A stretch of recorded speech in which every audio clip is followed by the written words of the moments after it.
Tutti noi ce la prendiamo con la storia, ma io dico che la colpa è nostra. Ce lo stavamo dimenticando quasi in questi tempi a cui governare sono sospette austerità che una volta esisteva la satira, che pungeva a destra, a sinistra, a centro e tutto intorno facendosi beffe del potere. Per ricordare quella che fu una splendida stagione di satira per l'editoria italiana, Schio ripropone a Palazzo Fogazzaro, in un'esposizione unica e rara, le false prime pagine della celebre rivista Il Male. Il Male è stato un settimanale satirico che è uscito tra il 1978 e il 1982, quindi 5 anni molto densi per la storia del nostro paese, e Il Male è stato il foglio satirico più venduto in quegli anni e che è rimasto ancora oggi un monumento della satira.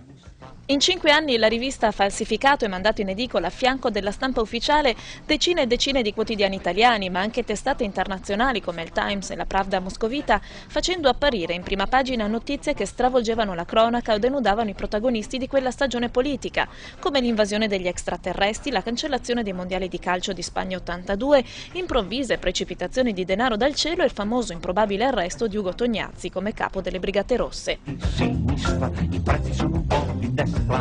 Una bugia che in realtà poteva essere anche una mezza verità, e questa è una trovata mediatica che loro hanno avuto per primi e che poi è stata copiata, è una cosa originale, a tratti geniale anche.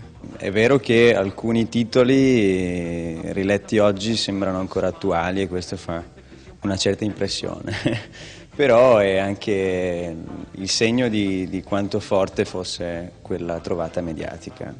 Cos'è la sinistra?